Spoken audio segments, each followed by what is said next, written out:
Hello મિત્રો, સ્વાગત છે તમારું મારા કિચનમાં રસોઈ હાઉસ ગુજરાતીમાં। મિત્રો, આજે આપણે બનાવવાના છીએ મલાઈથી આપણે ઘી બનાવીશું। બહુ જ સરસ છે અને બહુ જ આસાન ટેકનિક છે કઈ રીતે બનાવવું, ચાલો આપણે જોઈ લઈએ। તો સૌથી પહેલાં મેં અહીંયા આગળ મલાઈ જે છે આ ખાલી 15 દિવસની જ મલાઈ છે ફ્રેન્ડ્સ।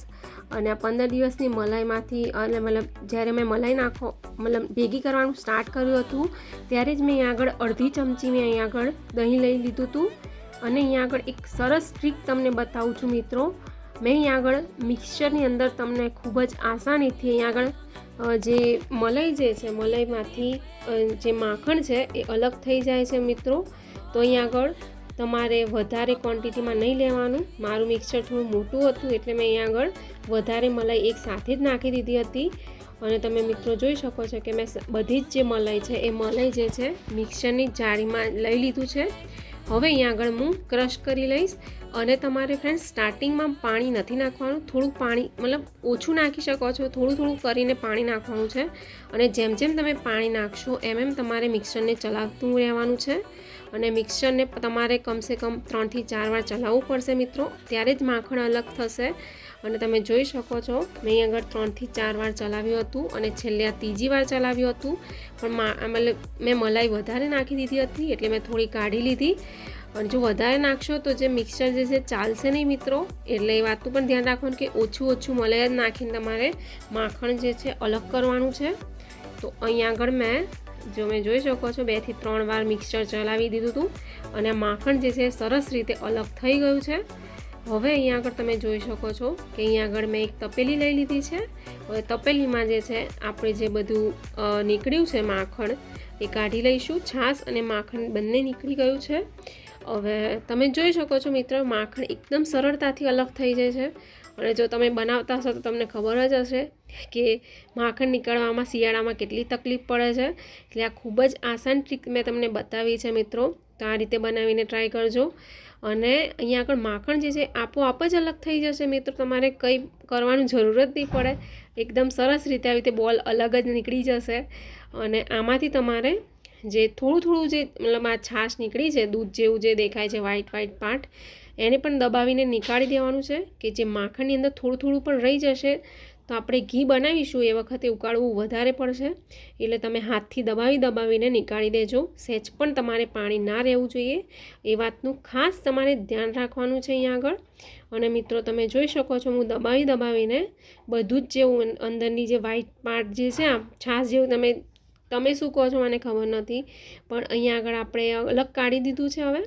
અને મિત્રો તમારે તમે માખણ પણ યુઝ કરી શકો છો। આ એક બટર છે, તમે આની અંદર કલર સહેજ નાખી દેશો અને મીઠું નાખી દેશો અને ફ્રીઝરમાં મૂકી દેશો તો તમારું બટર જ છે એક જાતનું ફ્રેન્ડ્સ। તો તમારું આ બટર તૈયાર છે। હવે આપણે આ બટરમાંથી જે આપણે અલગ કર્યું મલાઈમાંથી એ હવે ગેસ પર મેં ચડાવી દીધું છે। અને તમે જોઈ શકો છો કે ધીરે ધીરે આપણું ઘી છે એમ જેમ ઉકાળીશું એમ અલગ થવા માંડશે, આપોઆપ જ અલગ થવા માંડશે। જો તમારે ફ્રેન્ડ્સ પાણી બહુ જ હશે તો આ રીતે તમારે પાણી અલગ નીકળશે, આ ફીણ જે છે તમને દેખાય છે એ દેખાશે, એમાં કોઈ ટેન્શનની વાત નથી। જેમ ગરમ થશે એમ આપોઆપ ઘી અલગ થતું જશે। અને મિત્રો તમે જોઈને ચક થઈ જશે કે 15 દિવસની આપણી મલાઈમાંથી કેટલું ઘી નીકળે છે। અને તમે ફ્રેન્ડ્સ એકવાર બનાવશો, તમે ઘરે જ બનાવશો ઘી અને કંઈ જ વેસ્ટેજ નથી થતો। મેં જે ટેકનિક તમને બતાવી છે એ રીતે તમે બનાવશો ઘી, તો તમારો જે ઘીમાંથી જે અલગ જે કચરો ખબર નહીં વેસ્ટેજ જે નીકળે છે એ પણ ખૂબ જ ઓછું નીકળશે। અને આ ઉકળતા મને કમસે કમ 5 થી 10 મિનિટ થઈ ગઈ હતી। અને મિત્રો તમે જોઈ શકો છો હવે કે ધીરે ધીરે જે આપણું ઘી છે એ અલગ થવા માંડ્યું છે।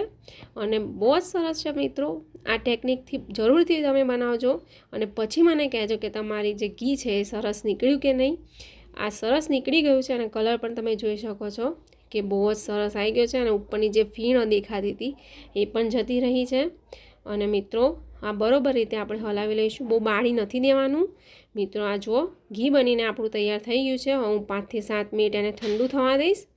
હવે તમે જોઈ શકો છો કે ઉપરથી થોડી જે ફીણ છે મેં કાઢી દીધી છે બાજુમાં। હવે આને આપણે ગાળી લઈશું। તો મેં અહીંયા આગળ એક તપેલી લઈ લીધી છે નાનકડી, એની અંદર મેં આ ગાળણી મૂકી દીધી છે। અને હવે આપણે ઘીનો એક કરછું મેં લઈ લીધું છે, એમાં ઘી ભરીને અહીંયા આગળ હું ગાળી લઈશ. અને તમે મિત્રો જોઈ શકો છો કે એની અંદરથી જરા પણ વેસ્ટેજ તમે જોઈ શકો છો, થોડોક જ નીકળ્યો છે, બહુ નથી નીકળ્યો. અને તમે મિત્રો જુઓ કે બીજી રીતે તમે બનાવશો તો તમારો જે આ કૂચા દેખાય છે, મેં તો કૂચા જ કહું છું. તો મિત્રો હવે બરોબર રીતે આપણે એને ગાળી લઈશું.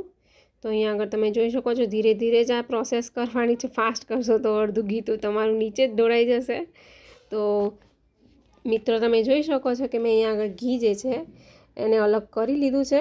હવે એક ચમચી લઈ લઈશ અને ચમચીની મદદથી આ ગાળણીમાંથી પણ આમાંથી પણ થોડું ઘી નીકળશે, એટલે દબાવીને આમાં પણ ઘી કાઢી લેવાનું છે મિત્રો.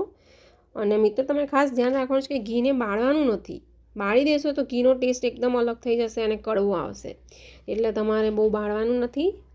જો આ રીતે આટલું જ મારે તમે જોઈ શકો છો, આટલું જ વેસ્ટેજ નીકળ્યો છે ખાલી, અને ઘી સરસ રીતે અલગ થઈ ગયું છે. તો મિત્રો આ મારી રેસીપી આજની તમને કેવી લાગી મને કમેન્ટ કરીને કહેજો.